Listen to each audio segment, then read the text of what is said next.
Okay, and it's 1 o'clock, so I do think that we will go ahead and get started. So I will kick things off. Welcome, everybody. I'm Christine Hinckley. I'm the Senior Director of Conferences and Events for OLC. I am one of your moderators today, and welcome to OLC Presenter Services webinar, which is entitled The Basics of Preparing for Session Engagement. And since you're all presenters for OLC Innovate 2021 virtual conference, we're so pleased to have you here. And if you haven't already introduced yourself, take the chat button. You can see a little picture pointing to where that chat button is in Zoom. I presume everybody's familiar with Zoom at this point, but do take a minute to introduce yourself. And this webinar will be recorded. Katie has already started the recording link for us. Thanks, Katie. And the recording and the presentation slides will be posted on the presenter services page. You can see a link there. I'm sure Katie will drop that, or somebody will drop that into the chat box as well. But this is on the Innovate website, presenter services, which you can find under the call for presentations tab, I believe. And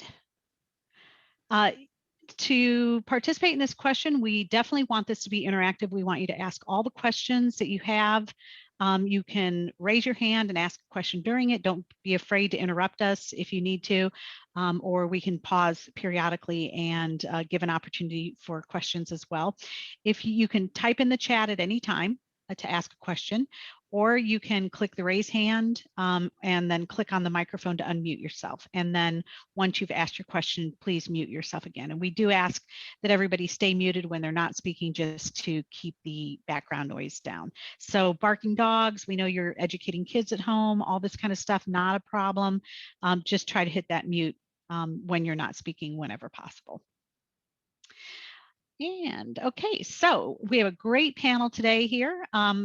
I'm going to introduce my co-presenters, who are actually our co-chairs for presenter services for Innovate. First, Stephanie Richter with Northern Illinois University, and Catherine Honig with National Louis University. And of course, I introduced myself. And we also will have, I believe, Maddie Shelgren, yep, the Director of Online Engagement for OLC, will be taking the mic later on as well. So welcome to all of our presenters. And Katie is here helping us answer any questions in the chat. So she'll keep an eye on that and try to help keep us up to date there as well. All right, and now I am going to turn the microphone over to Stephanie. Stephanie? I actually want to defer to Maddie first. I think, Maddie, you had some things you wanted to say about the conference and presenter services, and to put that in a larger context. Was that correct? Absolutely. Yes, Stephanie, thank you. I'll just be very quick here because these two, Stephanie and Catherine, have a lot packed in here for you, and I want to dedicate the majority of the floor to them. But I would like to say hello to all of you who I know. Thank you for messaging me. It's really good to see you all. But likewise, as well as extend, I just want to really encourage you to really think about what all you'll be doing with us here in March. And if you have never thought about the context of your presentation, in this way, then this might be a first. But you will have, and we're very fortunate that you'll be joining us here in March as a presenter. You could look at that like a space for you to share research, a space for you to showcase the awesome work you're doing. But beyond that, if you've never thought about yourself as a facilitator of professional development, I'm going to highly encourage you all to think about that. And as Stephanie and Catherine go through today's session, to frame your presentation in March with us in that way. Because of course, if you were imagining yourself as an attendee, we go to these sessions not just to receive that information, but we're looking for models. We're looking for growth in our own areas. We're looking for tips, tricks, resources, you name it. So yes, the information is key, but of course, the way in which you all facilitate can also be a moment for tremendous growth in our community. So today, what Catherine and Stephanie have prepared is with that in mind. Of course, you do see based on the title here, they're going to really hone in on some tips and tricks related to engagement, give you some space to collaborate and co-work on what that might look like and what it can look like. So this is simply me getting you excited and hoping, if you have not done so already, for a slight flip in that script in your mind about what it means to actually give a presentation, because you are not simply a presenter come March. You are a facilitator of professional development within this awesome OLC community. So thank you all for being here. I'm going to turn things over to Catherine and Stephanie. Great. Thank you so much, Maddie. So Christine, if we could go next slide. In that spirit, I want you to think about this as some of your first engagement with the conference overall. So if you are on Twitter, our hashtag is OLC Innovate for the entire Innovate conference. Feel free to start tweeting today about your presentation or some of the ideas or what you learn and take away from today. I will be honest, we are masters of multitasking, but we are not going to look for questions on Twitter. We'll look for questions here in Zoom. But feel free to use Twitter as a space right now to back channel or to start some conversations. And then I also want to start with a poll. Let me see if I have access to those. I do. Excellent. I'm going to launch the first poll. And I just want to know, have you presented at an OLC conference before? To get a sense of the experience that we have. I know we have a lot of really spectacular and experienced individuals with us today. I'm really excited. It actually works out to 50-50. It keeps bouncing a little back and forth. It looks like half of you have presented at an OLC conference before, and just over half of you have not before. So really excited to have such a great mix, and hoping that those of you who have that experience can maybe help our novices, our new presenters, while simultaneously taking away something new today. So that's really exciting. I'll share that really quickly so that you can see those results. As we look through the rest of our time today, as Maddie said, we have a packed schedule. So we have started with some opening remarks. We'll talk about the support available for you today, and then the logistics of presenting, and then tips for both your particular session type, some strategies to engage, and technology for a virtual conference. There is a lot. We will get through it as best as we can while maintaining a sense of community and engagement, because we don't want this to be just a straight lecture at you. So Christine, next slide, which is actually our second poll. Polls are one of many strategies we'll talk about for engaging with your participants. So I'd like to know, what are you most interested in learning about today? We talked about, or I shared several different topics that we'll talk about, and I want to know what you are most interested in. Why are you here, and what do you hope to take away? Give you a few more seconds for those to come in. Seeing a lot of votes coming in still, which is great. And again, a couple of clear winners. I'm going to go ahead and end the poll so I can share the results with all of you. And it looks like most interested in the logistics and engagement strategies. I will be brokenhearted that my section on technology tips is not more popular, but that's okay. That is what I expected. And we will hopefully hit on exactly the right information for you today. So let me stop sharing that as well. And Christine, next slide, please. So we are going to briefly hit on presenter services. Again, knowing that there are a wide variety of resources for you. Let me drop that link into the text chat. Presenter Services has a really wonderful website that I'll give Katie credit for putting together, but that covers guides for different session types, as well as recordings of these webinars, some shorter quick hit style videos that Maddie has been spearheading, getting posted there as well, to help you be prepared to be as successful as possible within the conference space. So Christine? In particular, the item that I want to draw your attention to the most is the Presenter Services coaching service.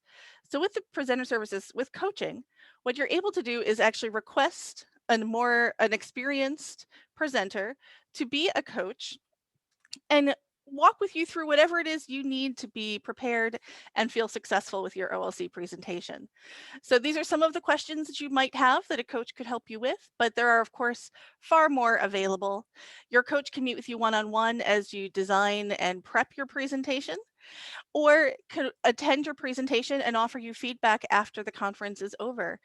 This is not only a great way to be prepared and successful with this conference and presenting, but really to think more broadly about your professional development in this space and how to take your own skills to the next level outside of just looking ahead at the OLC conference. So I do encourage you, as Katie says, we have some wonderful coaches lined up, just waiting to be able to help you.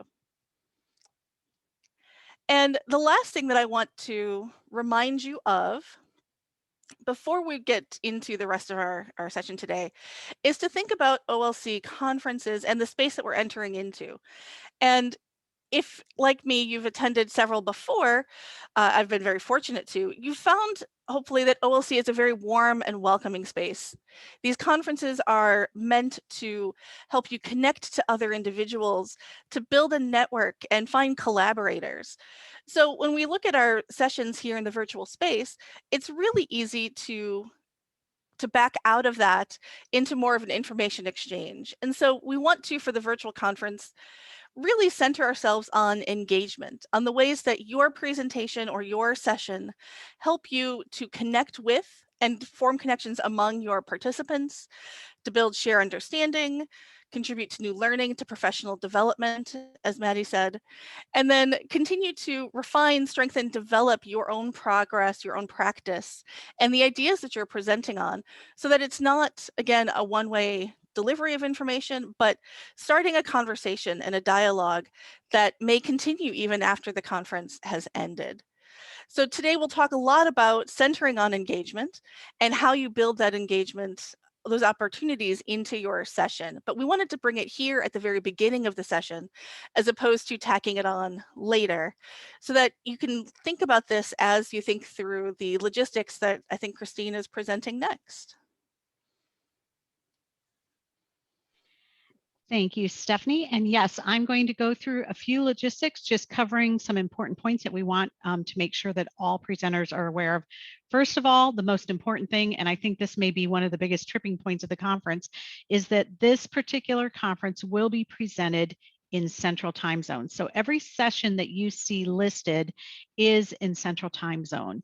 Normally, I think you see us presenting in Eastern, so we just want to make sure that you're aware of that. We have a service desk that'll be available to help people if they're having issues, but we want to make sure that you are aware that you need to convert to the proper time zone for you to get to your session on time. And as Katie likes to point out, we also have the added little thing here of the daylight savings time switch from Friday when there's pre-conference workshops and the Innovate preview event to Monday when the regular sessions start and daylight savings time begins. So there's even a time switch between Friday and Monday. So be aware of that as well. Let's see, we want to make sure that everybody's considering that all of the synchronous sessions are in Zoom. And I guess that hasn't been actually apparent in the past, so we just wanted to make sure that everybody's aware all sessions that are synchronous are in Zoom. And I say synchronous because we do have a few session types that are asynchronous. Those are discovery sessions and exposition foundry, some of the exposition foundry sessions. And those asynchronous sessions are done in VoiceThread, but the synchronous sessions are all in Zoom. And if you need to learn more about Zoom, want to get some free workshops, getting tutorials, a getting started guide, they're sharing some links in the chat that we have listed here for you to take a look at. And we definitely recommend, especially if you're somewhat new to Zoom, that you take some time to look at that. This is a really important question. We get this a lot. Presenters will access your presentation room just as if you were an attendee for the conference. So you will enter the conference through the conference delivery platform. It's called the Enhanced Platform that we use. You'll find your session, you'll click on it, and you'll enter into the Zoom room. And at that point, the OLC staff member who is the Zoom room manager for your session will promote you to a co-host status. So there's no special link, there's no special other way that you need to access this other than just as if you were a regular attendee. And once you enter, you'll find that your OLC staff Zoom room manager is there and will promote you. You also can access the enhanced platform. We expect to have this ready about 2 weeks prior to the conference to be available to take a look at. So if you want to get on it and take a look around and just navigate a little bit, make sure you know where you're going, that would be helpful to you. And you will get an email from us with instructions once that platform is ready. When it is time to do your session, we definitely would like you to arrive 10 to 15 minutes prior. We say 10 to 15 because that's when your OLC Zoom room manager will arrive and open up the room and be there ready to get you set up. Your Zoom room manager will test your microphone, your video, your screen share, you know, all those little tasks, introduce you to your session chair and all those things. What in that 10 to 15 minutes prior to the start of your session. And one note is when you do log in, make sure that you share computer sounds so that if you have any sound from videos or whatever, that those will work during your session. All right. I think there's a question too about polls. And one thing is that if you have polls that you want to ask, that you do need to email those questions and answers to us at conference no later than March 1st. And that can be a single choice or a multiple choice poll with up to 10 answers. If the tech request isn't received in time, we're not going to be able to help with that. So you definitely need to email us by March 1st if you're planning on doing polls or breakout rooms if you're wanting to do breakout rooms. Oops, sorry. So the other thing is all sessions will be recorded automatically and all sessions will have the closed captioning available. So do consider that as well while you're presenting, that it will be recorded, it will have captions available, and here's the information again about the polls or breakout rooms. I'll pause here for a second to see if there's any quick questions about the polls or breakout rooms. We did have a quick one, Christine, about who manages those polls. Thank you, Maddie. So the OLC Zoom room manager will manage the polls. So they'll launch the poll, they'll share the results, and then they'll remove the poll from the screen as you progress. So usually when you enter the room and you start talking to your Zoom room manager, if they see that you've requested a poll, they'll ask you about that. At what point do you want to do it? How long do you want the poll to be open? And then they'll share the results and then remove the poll.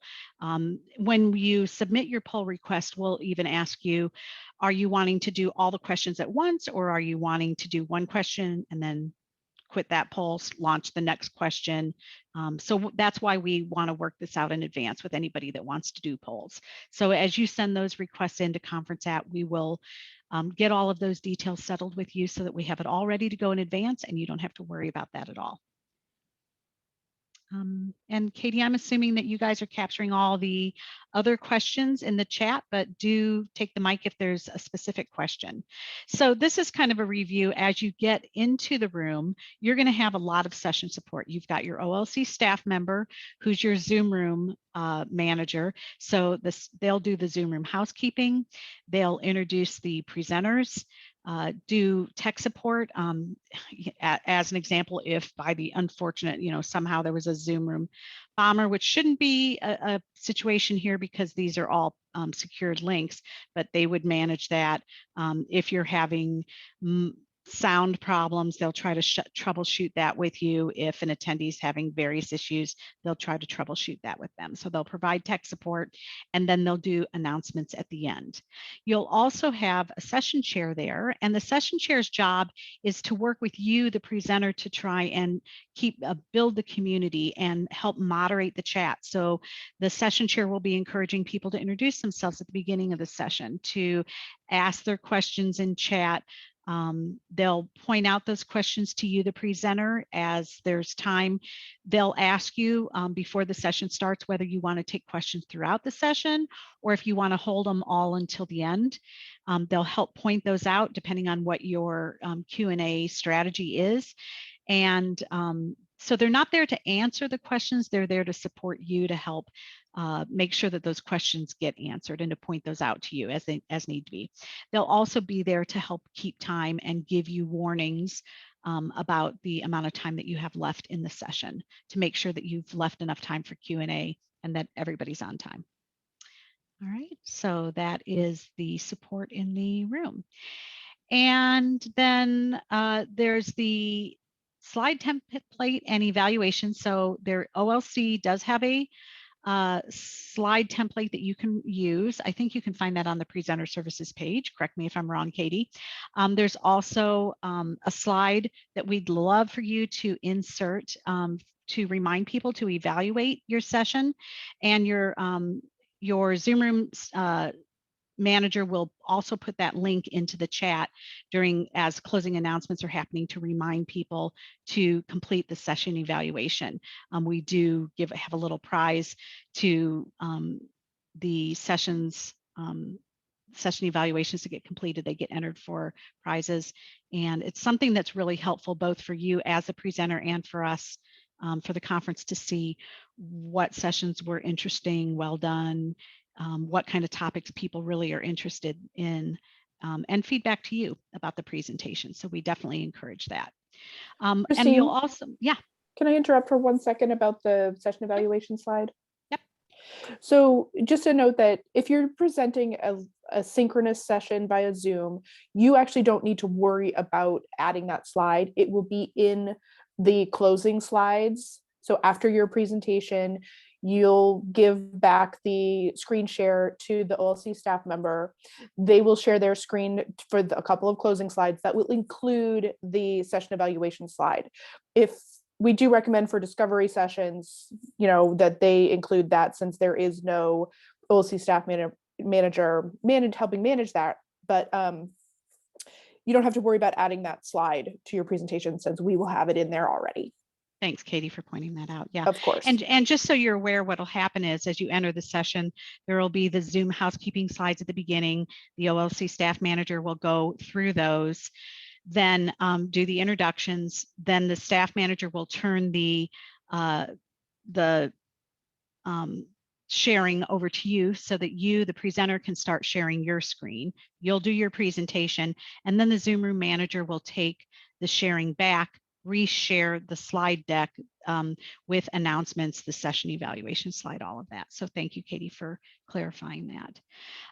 The other reminder is just the deadline for uploading your slide deck, your presentation to the conference website is March 1st. And we ask this because we get so many requests from people to be able to view the slides, and this just ensures that they're there ahead of time so that when people go looking for them, they can find them.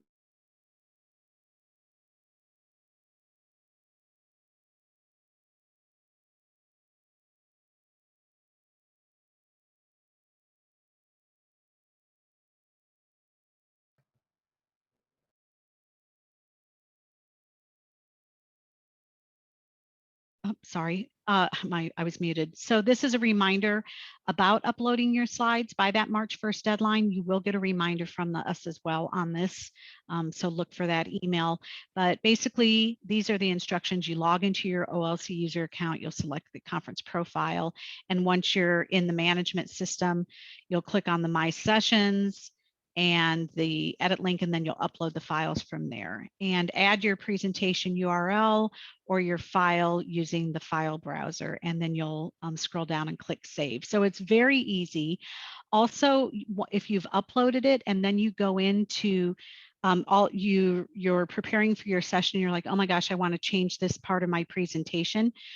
You can change your presentation and re-upload. It's not like it's a one-time deal. You could go ahead and upload by March 1st, and then if you decide, oh, I need to change some slides on March 15th, you can change those slides and re-upload. So don't worry about that. And then finally, just a reminder to promote your presentation. We're here to help you spread the word about your session. And there's a wonderful toolkit on the presenter services page. It's the presenter promotion kit. It has all kinds of useful information about the event. It's got images, It's got different copy that you can use to help promote your session to friends and colleagues. And I just really highly recommend doing that to encourage people to attend your particular presentation. It's not just about the conference, it's actually about promoting you and your presentation, your personal brand. Katie, can you answer Josh's question about versions being archived or simply substituted? I believe it's substituted, but I want Katie to confirm that. Versions are simply substituted. When you upload a new version of your presentation, it will be substituted. Yeah, it doesn't archive. All right, thank you, Katie. All right, so I think that's it on the logistics part. Definitely be around to answer more questions at the end. I am going to turn this back over to, I'm not sure if it's Stephanie or Catherine, so To Stephanie. Stephanie. Thank you, Stephanie. No problem. Because you submitted your proposal ages ago, and if your experience is anything like mine, there is a lot going on day to day. We thought we'd run through a quick reminder of the session types so that you know what you are, what the expectations are that you're designing toward, because these are identified on the schedule of sessions. And so participants come into your session with an idea of what the structure or the format might be like. So we'll run through first, starting with the education sessions. These are 45 minutes total. So you have 30 to 35 minutes ideally for an interactive, engaging presentation with some dialogue and discussion or polls or other tools, and Catherine will talk more about all of those possibilities. And then 10 or 15 minutes, hopefully at the end, for additional Q&A, group discussion, and maybe even planning for how that conversation continues, how those ideas continue to grow following the session. If you have a conversation, not presentation session, here you have a probably an even higher expectation to have more facilitated conversation, perhaps some guided activities, group discussions, and fewer slides. So this is not a presentation. It literally says it in the title, I guess, and instead is more heavily invested in that engagement and collaboration. But you'll still want to make sure to budget a few minutes, 10 to 15 at the end, to wrap up the conversation as well. And again, plan for how that could continue after the conference is over. The career forum roundtables are very similar, but here they are focused, of course, obviously on some aspect of career development. So you would still guide discussion with a facilitated conversation, perhaps with a prepared discussion protocol, but with, again, that focus on conversation and discussion, and then a wrap-up summary, and perhaps from a career forum roundtable, some action items even that individuals or the group might take. There are scattered throughout the conference a few workshops, as well as the pre-conference workshops that are a little bit different from this format. But the workshops during the conference have a 120-minute block. So here you have a lot more time than the 45 minutes that other sessions are budgeted. And how you use that time is up to you. I think it's pretty clear that participants will need a break in the middle of a 120-minute workshop, particularly in a virtual format. So please do budget that in. We're suggesting 45 minutes and a 30-minute break and then another 45 minutes. But if that shifts, if that adjusts, if you need to have a slightly shorter break, all of that depends on your goals for the workshop and what you're trying to accomplish with your participants. But do keep in mind to include a break and to budget your time. And again, focusing on presentation less than on the interactive experiences. And then the final synchronous type of session that we'll talk about are the Innovative Studio Design Thinking Challenges. You may not be presenting these, there are only a few, but they are fantastic opportunities to, again, connect and collaborate, but really focused on problem solving. So these have a very structured format with a little bit of quick start prompts at the beginning for what your design challenge will be, 20 minutes of brainstorming collaboratively, and then 25 minutes of prototyping to further refine those ideas. So even if you aren't presenting a design thinking challenge, we highly encourage attending them in order to learn more and engage about the design thinking challenge. And then the final session type that is not a synchronous presentation are the discovery sessions. So these, I just wanted you to know about them because they are fabulous session types. So, and some of you might be presenting one of each here. So as Christine mentioned at the very beginning, the discovery sessions are asynchronous presentations delivered via VoiceThread, which again allows for that interactive back and forth commenting and participation that is the hallmark of an OLC event, so that these are crowdsourced and highly interactive. I have a question from someone. Could you repeat what I said about the workshops and expected engagement interaction? So yes, could you go back maybe a slide or two, Christine, to the workshops? So the workshops, as I said, are longer. So there's more time for you to develop deeper engagement. As we talk about engagement strategies, there are some that might work well for a workshop that don't work as well in the session type that has a shorter time frame. But here, again, there's an expectation of some engagement, of having a break in the middle as well, so participants can walk away from their computer and stop staring at their screen before returning back for some additional engagement. So hopefully that answered the question that came in. If not, let me know. Excellent, thanks. All right, so now that wraps up the session types. And Christine, if you can jump back forward, then Catherine is going to jump into the engagement strategies that I know everyone really wants to talk about. Thanks so much, Stephanie. Much appreciated. I'm so pleased to be here with everyone today. A quick aside to my co-presenters and to everyone really, just a few moments ago, I was jettisoned from the session and lost my connection. I'm back. That was an inadvertent demonstration of I suppose, what can go wrong, but just a heads up, if it happens again, please jump in and save the day, but we're going to hope it doesn't happen again. So, okay, next slide. All right, so this is a few slides focusing directly in on engagement, and fabulous place to start always is with a picture. And what you're seeing here, I really love this shot. Our excellent colleagues, Jane Moore and Angela Gunder, and they're sitting at a table at OLC Innovate, and they're having a rich professional exchange. And I look at this photo and I think I would love to be sitting there with them and having that exchange. And so the question here before us today is, well, how do you recreate or create that feeling, that exchange in the virtual sphere? And we're going to go about addressing that question in a couple of different ways, right? So one thing I want to do on the next few slides is to share with you some of the approaches that we've seen used really successfully at OLC conferences, and about which we've had really good feedback from conference participants, things that we know that they enjoy and respond well to.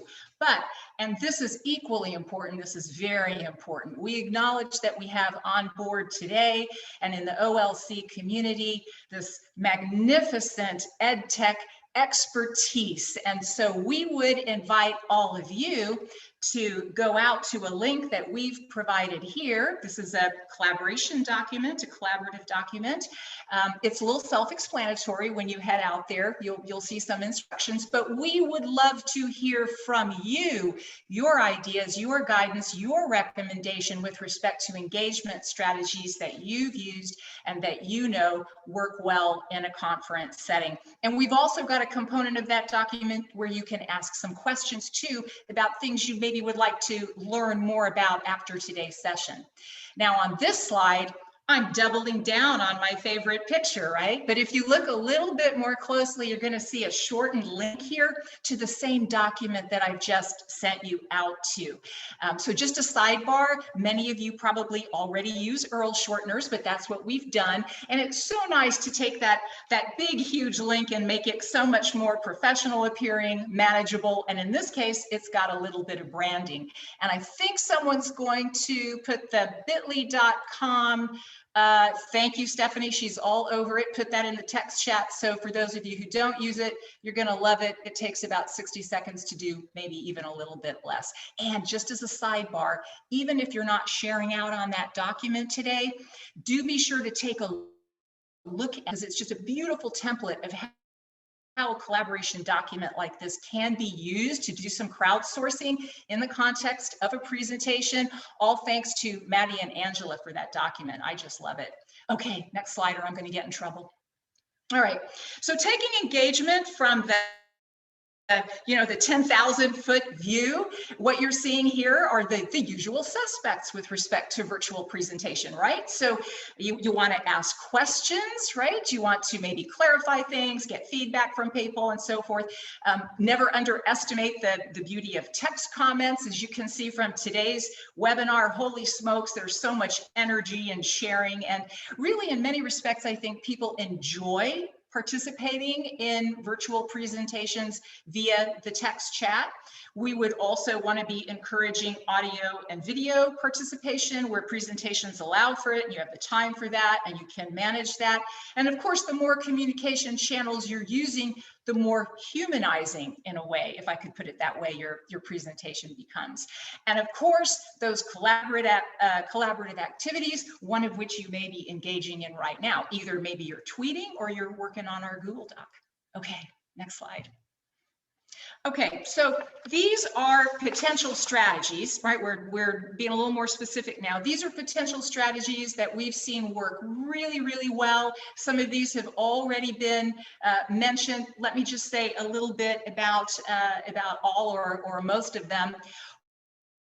Polling is, of course, a fantastic way to engage your participants, right? So you might just be, and all of these, let me just say this, all of these, what you choose to use, this is all tied into the goal station, right? Do you want to convey information? You want to expand horizons? You want to get a lot of people to provide input with respect to their institutions and share? It depends what your goal is, right? But regardless, polling is your friend. We've seen some questions in the chat about the right poll to use. I think the right poll to use is the one that you're most comfortable with, but you have a chance to learn about your participants. You may be tapping into attitudes. You might just be doing a little knowledge check, but lots and lots of opportunities. And just a quick sidebar, our keynote speaker last year at OLC Innovate used polling beautifully, and I freely confess I have used what she did successfully since then. She presented to everyone by way of starting out what she would be talking about in her keynote. There might have been 8 or 10 areas. And she polled participants with respect to what they would like her to lead with. It was fantastic. She on the spot organized her presentation around attendee interest, but infinite ways you can use it. Chat, of course, fantastic. We should definitely be encouraging all attendees to chat. And I think the key here though is to guide it a little bit. Maybe you're asking questions and you want to be able to monitor it. So just also maybe here a plug here for session chairs.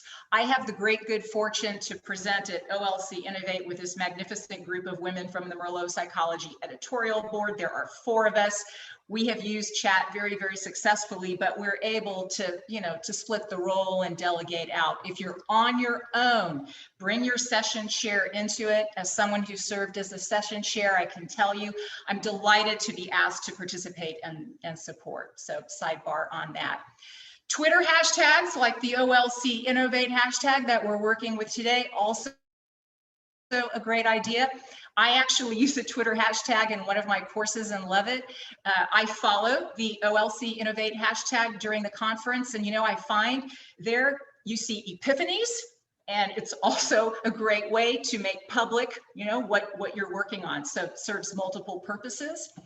Collaborative notes and shared resources like the Google Doc we're working on right now. This is a magnificent way to crowdsource expertise. And I think importantly, because participants, attendees really look for this, this is how you can develop a takeaway, right?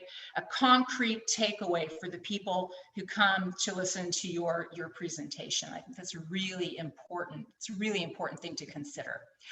Audio and video, of course, reporting out, that's going to be especially relevant where you are hosting a workshop. You may decide to go with surveys like Google Forms. And if your presentation calls for it, allows for it, you may want to do something that's a little more like a game and introduces a little bit of competition, like Kahoot or quizzes. And if this is something you'd like to pursue, haven't used it before, we've got coaches who would love to share how they've used that sort of thing successfully in their presentations. One thing that's not on this slide is breakout sessions.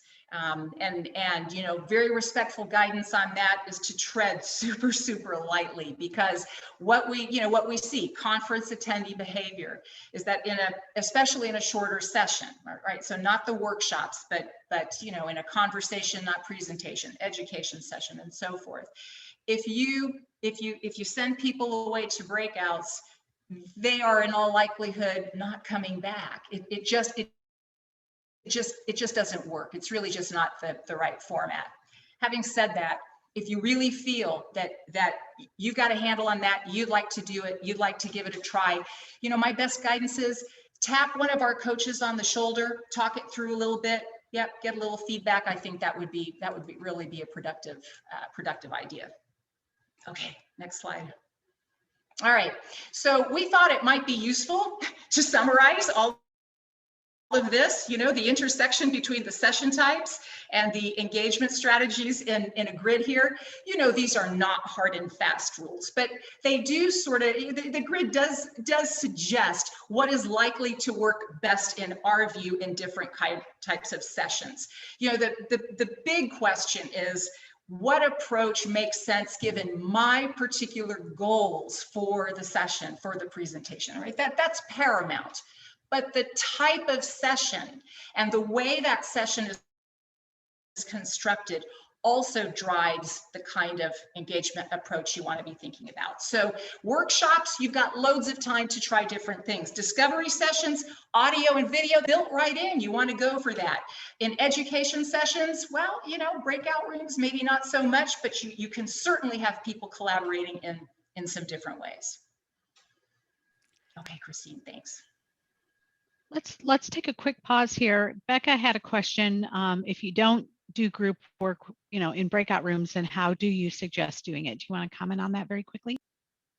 Well, I think the kind of document that we're developing right now, if you go out to the Google Doc that we're suggesting, that's a really good way to get people collaborating on something. You can treat that like a takeaway, but you can also treat that like something you're doing in the moment and it comes into the presentation. And there are other tools that allow you to do that pretty energetically too, like Padlet.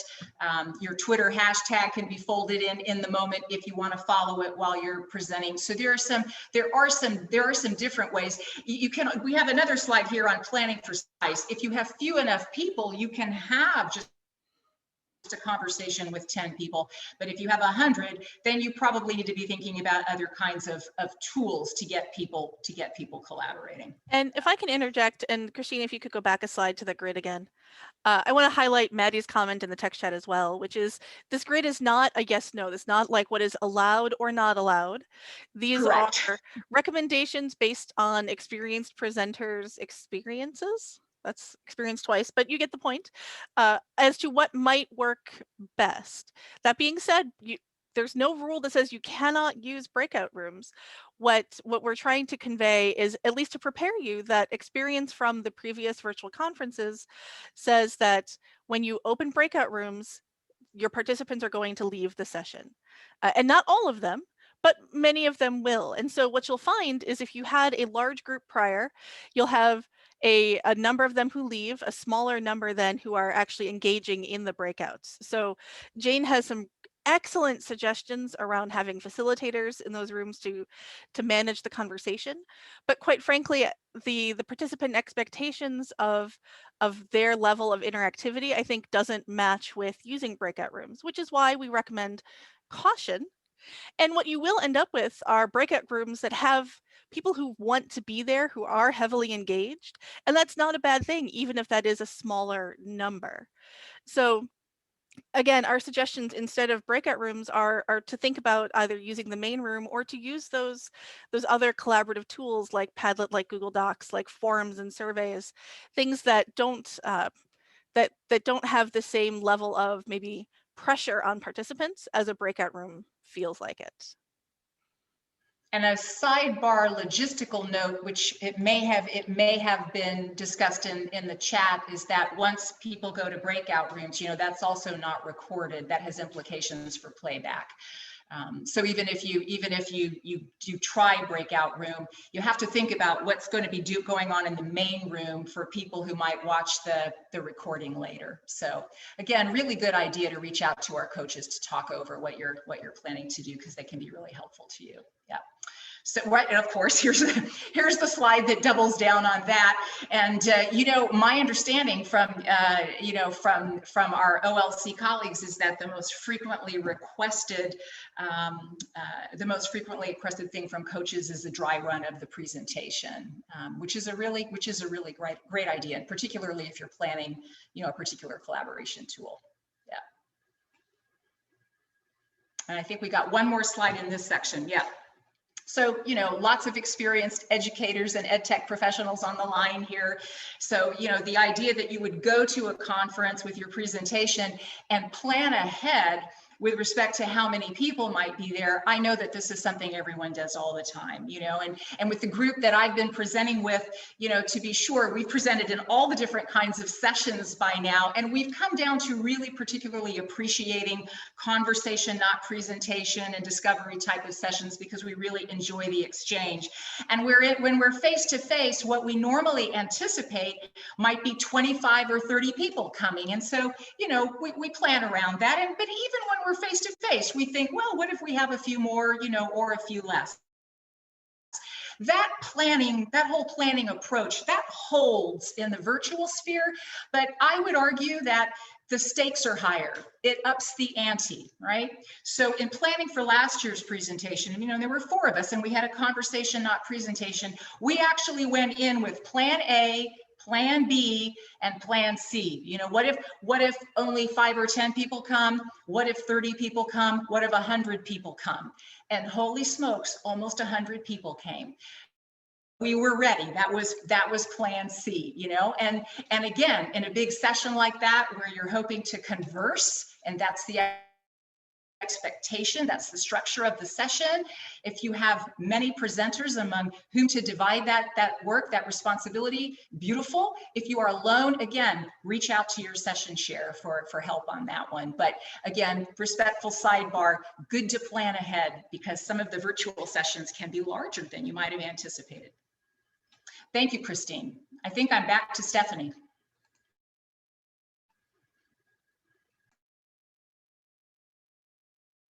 Stephanie, you might be on mute. We all do it at least once, right? Sorry about that. Thank you, Catherine. So the next section that we want to talk about are the technology tips. And again, we want to crowdsource those, because I know that many of you have some really great tips that you can share. And this was the least interesting part of the presentation for you. So feel free to tune out me and go enter your own tips into that document. If it wasn't mentioned, we do want to be able to use those to create additional guides and resources for presenters as well. I do want to point out one other thing that we've done on this slide. Catherine already talked about on the previous example where we went from the full URL to just a shortened bit.ly link, but we've also included a QR code to go along with that URL. So if you would prefer to not click the link from the text chat to open the site from there, you could also scan it from your phone and participate on a secondary device then instead of on your primary one. A little bit of universal design built in to allow everyone to participate in the way that they would like to. So in talking about tips for technology, we have just a couple of them, and again, hoping that we get a lot more in that other our collaborative document in table 2 for the technology tips. We do want you to think heavily about the accessibility of your materials before you get started. These are like the bare bones of accessibility tips, and I know we have both participants today who are far have far more expertise than this, who can share some tips, as well as coaches who can share more about accessibility. But a couple of things to think about are the colors that you use to make sure there's sufficient contrast between foreground and background colors. Black on white is always a safe choice if you like to just stick with easy. Using titles and headings within your document, your PowerPoint, or even in a tool like Prezi, they have heading styles built in for screen readers to be able to interpret. Use those styles because your materials will be more accessible then. If you do have images, include alt text. Usually you can find that by right-clicking on your photo in whatever program you're in or within the settings for the photo. And then if you have videos that you're going to share, usually we would recommend captioning those. I'm not sure whether Zoom's auto caption will caption a video live. If someone knows that, add that to the text chat. But if you do plan on having captioned videos, then you don't have to rely on auto technology that may not be captioning reliably because it is an automated voice to text service. Beyond accessibility, there are a few other simple tips that you can consider. First is preparing your technology in advance, making sure you have a good microphone set up, a webcam, stable internet. And we want you to think about, you're fine, Christine, go forward, prioritizing audio over video. So when in doubt, your participants want to hear you more than see you, unless you're signing, and then we need to talk about, again, accessibility and universal design. We make a lot of assumptions about audio that I think is a little ableist. But the point here is audio quality is something important for you to think about. If you can use a microphone or a headset, you'll get the best audio quality from that. Even the earbuds with a built-in microphone from your phone are a great choice. Check that your audio settings are set up in advance. And as some have mentioned, having a dry run to test your audio setup, make sure things here sound good, or just doing a quick recording and playing it back to make sure that you sound good. And then also avoiding background noise like air vents, windows that are open. If you have an office, a space where you can close a door, even better. But again, I do want to reiterate too, in terms of some of the background noise and interruptions, I think we are also all able to provide each other with a great deal of grace and understanding given the unusual circumstances that most of us are working under. Video then is a secondary consideration. And I do want to first address, there was a question earlier about whether video is expected to be on or off. And it's really up to you and to your participants as to whether video is a required element. When you do look at your video, make sure you're thinking about how you're lighting yourself. So for example, here, having a window behind you washes you out, you're not very visible. Whereas if you turned around and faced the other direction, then with the window in front of you, so Christine, next slide. When you're facing the window, then you're all bright and well lit. So much better light. You can get really advanced with your lighting setups as well, thinking about 3-point light and eliminating shadows. That is for the videographers in the group. I am not that experienced. I just try to make sure that I'm not in a shadow and super dark. Other considerations for video, again, looking at how you're lit, practicing in advance. Your camera is not really adept at managing shifts generally. Most webcams are not. And so having consistent lighting is also an important piece. Within your webcam frame itself, try to position your head so that you have some space around you. And then dressing, I always say dressing for broadcast, where you want to be in more solid colors, in brighter, vibrant colors, maybe things that aren't small prints, tiny checks or stripes, because again, your webcam and your bandwidth will have a harder time broadcasting those. So thinking about how that looks on camera if you're going to be using your camera. If you're not familiar with Zoom, there are a lot of great tools for setting up your video in Zoom. You can have filters and backgrounds. Be cautious with those as well. We've all seen the news of the lawyer who presented as a cat. So do be careful and thoughtful about the image you're projecting and the broadcast quality that you're achieving. When you are preparing, it's helpful to try practice your presentation multiple times. Again, a call out for coaches. Coaches are a great tool for that, but so are your colleagues, potentially your friends, family, and children. If you can't keep your children engaged, you probably won't be able to keep your colleagues, participants interested either. And then look at your camera. I used to actually keep googly eyes stuck to the sides of my webcam to remind myself to look at my camera instead of down at my slides. And then the final one here, the final bullet I really want to highlight, if you have multiple presenters, make sure you have a plan for who's doing what. So who's sharing the slides and advancing them? What are your cues for doing so? At what point are you switching presenters? Who's watching the text chat? All of those coordinating pieces are really important so that you look like you are prepared and you flounder a little less as you go through the session. Next slide, Christine. When you're sharing materials, and we hope that you do share materials, whether it's your presentation as it is, even though you've uploaded it through the conference site, you can share it in other ways, as well as any other additional handouts or resources you have.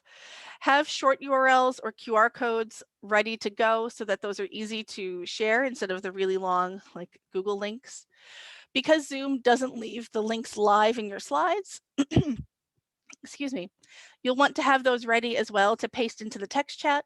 You may want those open as other tabs in your browser or in a Word document so that you can copy and paste those in really easily.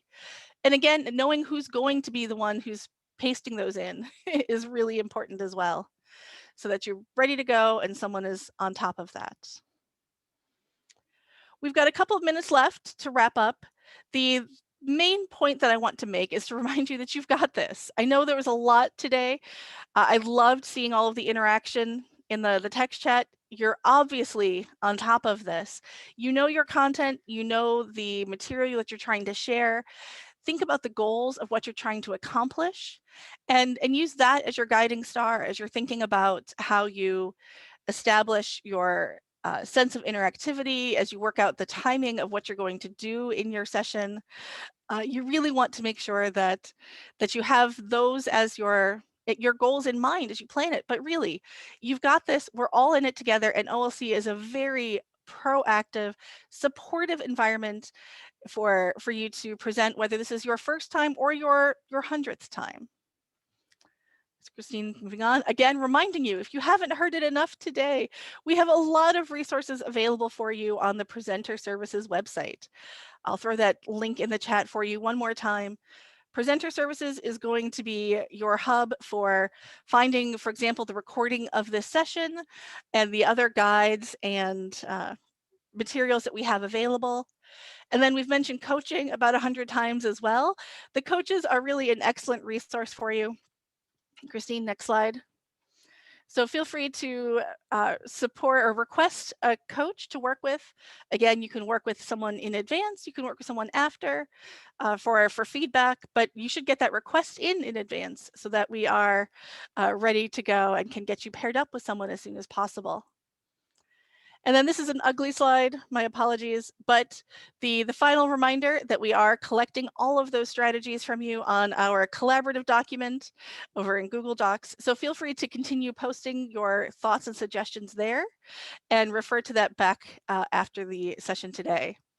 Finally, on behalf of Katie and Christine and Maddie and Angela and everyone from OLC, I want to remind you to upload your slides, please, by March 1st, so that they can have everything ready to go in the conference site. That's been a lot. We have a few more minutes for questions, and I at least can hang out a little bit longer if needed. You can always send your questions to conference @ right, Christine or Katie? If you have any other questions that you would like Presenter Services or someone else affiliated with OLC to answer. Oh, that was a marathon of me talking. You can tell that my voice has worn out a little bit, but please, and it's questions. And it's 1:59, so good job. You've got 1 minute left, Stephanie, right? So, excellent question yes. here. So you could upload the slides in PDF would probably be the best choice, and you can present it in PowerPoint if you would prefer to. That'll be on your own computer then that you're screen sharing.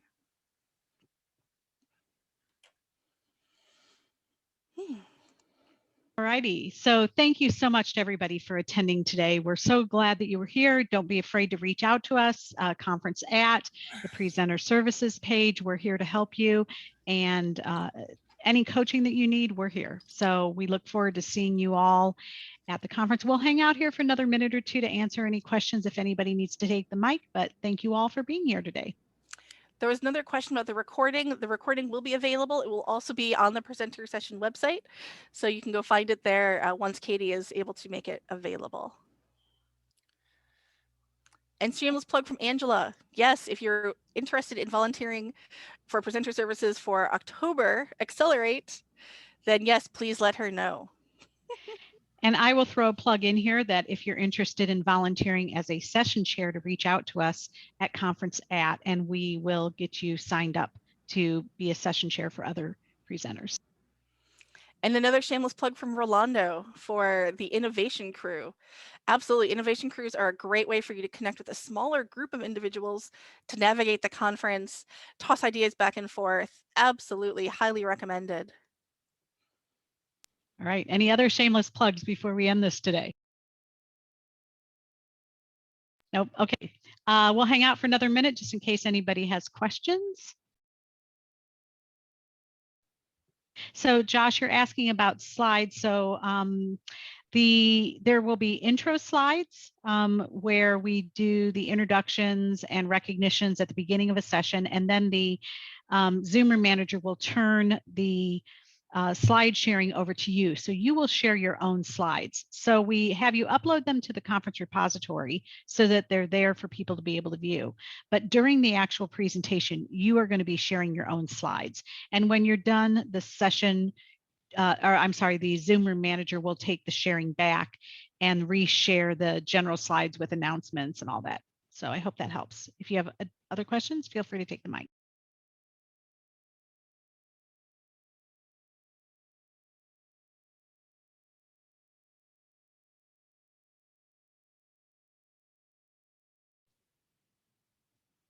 All right. Other than everybody wanting musical bingo, I think we're done. So I think we'll go ahead and stop the recording and end the session.